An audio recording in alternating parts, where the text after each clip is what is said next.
Di SMA sudah tidak asing lagi dengan laboratorium karena di pelajaran fisika, kimia, maupun biologi mempunyai laboratoriumnya masing-masing. Terdapat peraturan umum di laboratorium yang harus ditaati untuk menjamin kelancaran jalannya pekerjaan di laboratorium. Agar tercapainya keselamatan kerja, peraturan tersebut antara lain dilarang makan dan minum, dilarang merokok karena mengandung potensi bahaya, dilarang meludah karena akan menyebabkan terjadinya kontaminasi, tidak panik terhadap bahaya kebakaran, gempa, dan sebagainya, dilarang mencoba peralatan laboratorium tanpa diketahui cara penggunaannya, diharuskan menulis label yang lengkap terutama pada bahan kimia, menghisap atau menyedot segala bentuk pipet menggunakan bola karet penghisap atau pipet pump. Diharuskan memakai baju lab dan juga sarung tangan dan gugas terutama untuk menuang bahan-bahan kimia yang berbahaya. Beberapa peraturan lainnya yang spesifik terutama dalam pemakaian sinar X, sinar laser, alat-alat sinar UV yang harus dipatuhi.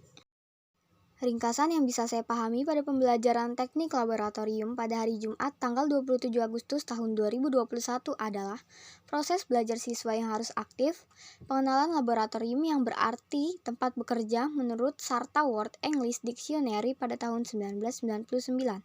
Sains dan teknologi merupakan salah satu mata pelajaran penting di sekolah. Sains adalah suatu ilmu empiris, yaitu ilmu yang didasari atas pengamatan dan eksperimen atau percobaan, maka berkembanglah. Laboratorium berdasarkan bentuknya dibagi menjadi dua, ada laboratorium berupa ruang tertutup atau dirancang serta ada laboratorium berupa ruang terbuka atau lingkungan sekitar bentang alam. Jenis laboratorium ditinjau dari tujuan dan fungsinya. Dapat dibagi menjadi laboratorium dasar, laboratorium pengembangan, laboratorium metodologi pengajaran, laboratorium penelitian. Laboratorium juga dikaitkan dengan spesialisasi mata pelajaran. Tata ruang sebuah laboratorium harus direncanakan sejak pembangunan gedung. Tata ruang laboratorium yang baik harus memiliki pintu masuk, pintu keluar, pintu darurat, ruang persiapan, ruang alat, ruang bahan, gudang, ruang bekerja, ruang seminar atau diskusi, loker, serta ruang AC untuk menyimpan alat-alat dengan persiapan tertentu. Laboratorium yang digunakan untuk penelitian tidak lebih besar daripada laboratorium pembelajaran. Laboratorium digunakan untuk percobaan yang bersifat individual. Jumlah siswa yang melebihi kapasitas ruangan laboratorium dalam satu kali percobaan akan mengganggu kenyamanan dan jalannya percobaan atau aktivitas lainnya.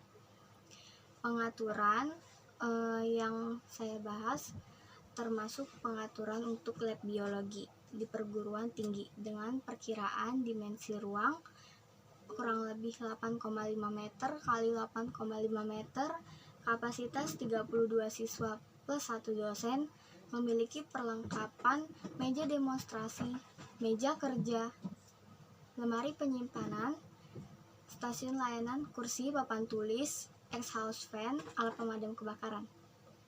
Meja yang digunakan untuk kegiatan siswa di laboratorium ukuran minimalnya 70 cm. Hal ini dibuat agar mempermudah siswa jika sedang menggunakan mikroskop. Kursi siswa tanpa sandaran dengan tinggi kursi 50 cm agar mudah dipindahkan dan memungkinkan siswa mudah bergerak. Meja demonstrasi dengan ukuran tinggi meja 90 cm dengan panjang 190-200 cm yang dilengkapi dengan listrik dan bak cuci. Fungsi meja demonstrasi untuk melakukan kegiatan jika dosen mengajar dengan metode demonstrasi.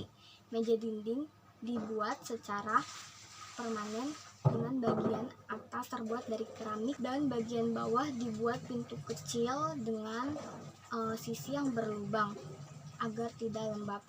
Meja kerja guru dengan ukuran minimal tinggi 90 cm, lebar 100 cm, panjang 120 cm, lemari untuk menyimpan barang-barang dan menjaga agar peralatan labnya tidak rusak. Fasilitasnya meliputi penerangan harus memiliki pengaturan penerangan yang dapat diubah-ubah. Selanjutnya ada ventilasi. Penggunaan bahan kimia yang mudah meluap akan meracuni siswa jika tidak ada sirkulasi udara. ventilasi tidak cukup, maka ditambah kipas untuk mengoptimalkan sirkulasi udara, air, pasokan yang cukup dan kualitas yang baik, karena jika tidak akan mempercepat proses karat logam. Pembuangan juga harus diperhatikan, melakukan pengenceran untuk bahan asam kuat dan untuk basa kuat. Bak cuci terbuat dari porselen beton atau stainless steel, dilengkapi dengan saringan agar tidak membuat mampet saluran listrik. Pasang instalasi untuk mengukur alat elektronik secara berkala tegangannya agar tetap stabil. Tata letak laboratorium berdasarkan lokasi, memperhitungkan arah angin agar tidak terjadi penyebaran gas berbahaya ke daerah pemukiman warga, jauh dari sumber air atau daerah resapan air, jangan terlalu dekat dengan bangunan lain, mudah terjangkau sehingga jika ada kebakaran dengan mudah dipadamkan. Tata ruang terdiri dari ruang utama merupakan ruang tempat siswa melakukan praktikum 70-80% total luas bangunan. Ruang persiapan digunakan untuk menyiapkan alat dan bahan yang akan digunakan untuk praktikum. Ruang penyimpanan untuk menyimpan alat dan bahan yang jarang digunakan persediaannya. Ruang gelap, ruang eksperimen, ruang administratif.